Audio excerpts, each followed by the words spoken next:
huge. And look, they got the two most important decisions you can make for a franchise is who's going to be your head coach and who's going to be your quarterback. The face of the franchise has changed entirely, and those two guys are going to be doing it for the next 10, 15 years together. I think the job that DeMeco Ryans has done is amazing. And look, when you come in there as a rookie coach, all right, he was an outstanding defensive coordinator and things, but to step in there, now all of a sudden, he's still calling defense, and he's got everything else that you do with media, with every other commitment that you have as a rookie head coach is incredible. And you have a rookie. But by the way, this rookie, Sam, in my opinion, is playing as well as any quarterback in the National Football League. This is incredible what this kid's doing. And he's doing it without his best receiver. Like, oh my goodness. They've had a lot of. This is Jay Lou, and welcome back to the Big Three and Beyond. I don't have the same setup as I was doing it a few weeks ago. We're going to get back to that. So, welcome back. It's been about 3 weeks since I did my last show, a week before Christmas. So, that was Rex Ryan, former Jets coach. Now, obviously, he's one of the commentaries on ESPN. But he pretty much hit the nail on the head, H-Town. If you got the right head coach and you got the right quarterback, you can go a long ways. All those other pieces, receivers, your offensive line, your defense, your secondary, all that can fall into place. You can interchange those other pieces.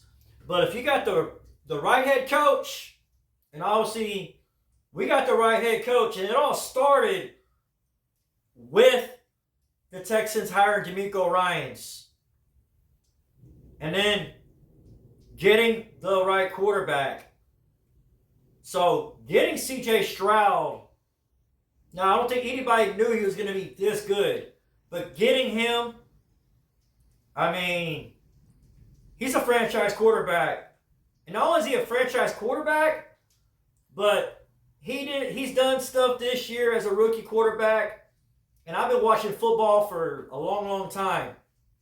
I've watched a lot of quarterbacks. I've not seen too many the rookie year, with the rookie head coach and a rookie offensive coordinator in Bobby Slowick do what he has done. Also take into account the injuries, which Rex Ryan pointed out here also. This was obviously right after the game on Saturday night.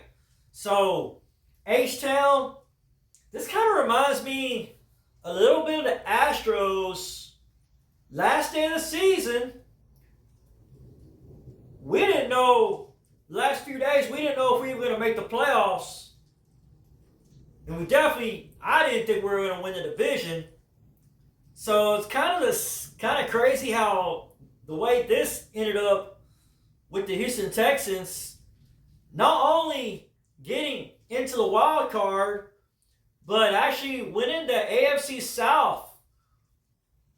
Thank you, Mike Vrabel. Thank you, Tennessee, for coming out to play.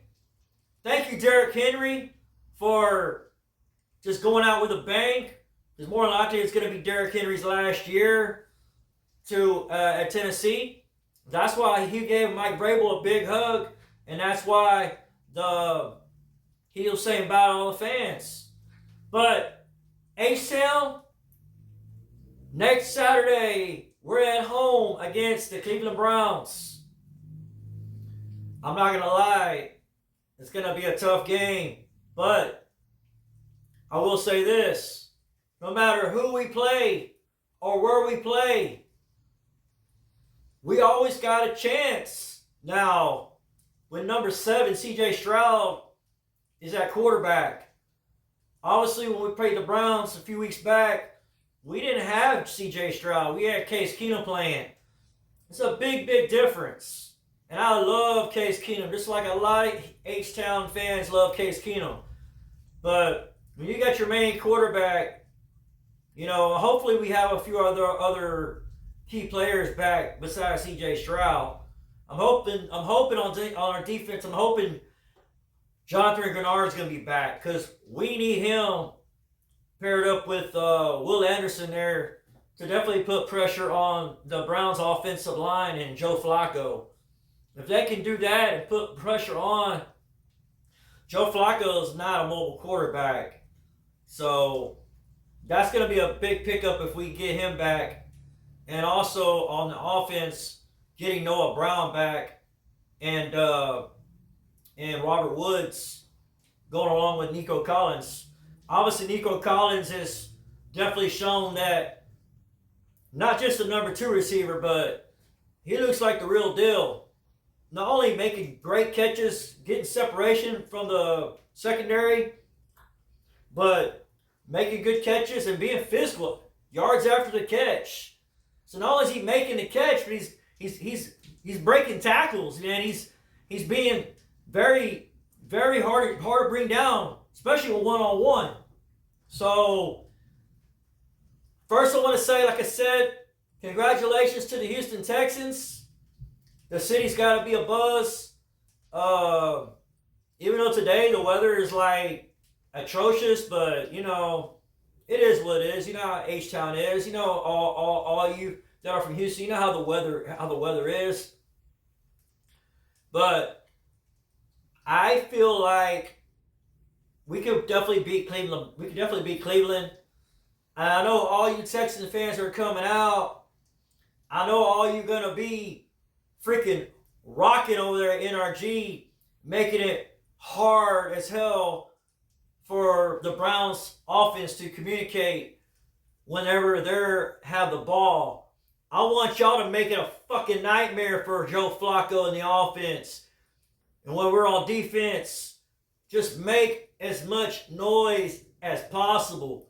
Be like the House of Pain back in the Love You Blue days when the Oilers were freaking kicking ass.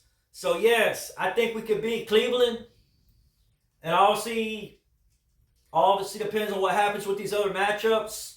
But if we go with the playing the chalk, whatever, then more than likely we're going to be playing at Baltimore the week after. So other than Cleveland, Baltimore is the one I'm really, really would be nervous about.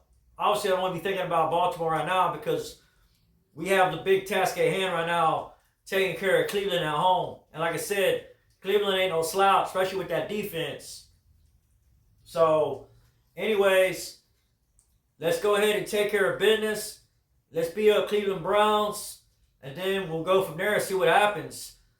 I know a lot of people are saying, man, we could go to the Super Bowl and all that. I'm not going to say anything.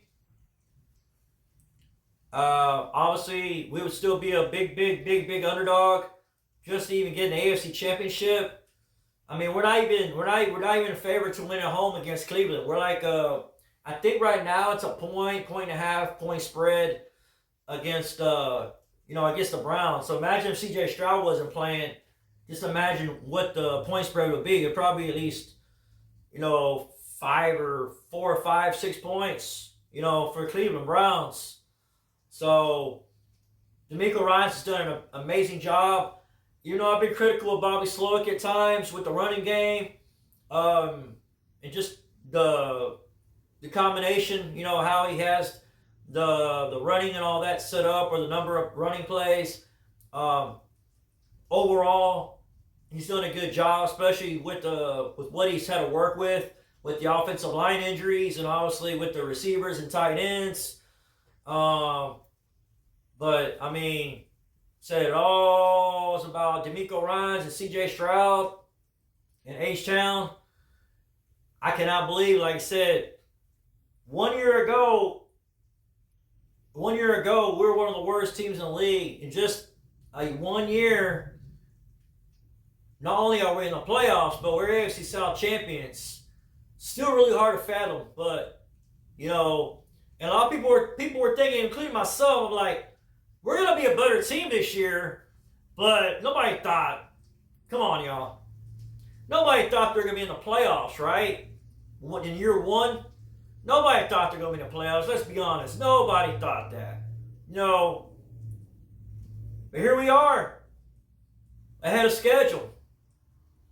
I'm not even thinking about next year right now because right now we're still in this. We're still in this bitch. We are still in it. We are in it to win it, H-Town. And I'm feeling pumped. I'm feeling pumped right now. And it's only freaking Monday. You know what I'm saying? Golly, man. I'm just feeling so good, man. H-Town. I'm ready to rock. I'm ready to rock over there. Anyway, I'm going to be doing some more shows here in the future. But I just want to give you my thoughts. I had to at least say something about what transpired this past weekend. We obviously we had to win these two games of the regular season, and we took care of business, and we looked good on prime time. Love seeing Troy Aikman. I'm not a big fan of Joe Bug, but obviously Troy Aikman and Lisa Salters doing their thing for ABC and ESPN. So just remember, we're gonna be getting more shine and more prime time because people want to see now H-Town prime time. So it is what it is. We're going to do it though. I don't know how far, but hey, if we end up in Vegas in the Super Bowl, that had to be the biggest turnaround ever. Even if we don't even go to the Super Bowl, say we even get to the AFC Championship, that'd be further than any Texan team has ever been with Kerry Kubiak and Schaub, with Bill O'Brien, his doofus dumbass, with what they had. Just imagine if we got to the AFC Championship in year one under D'Amico Ryans and CJ Stroud.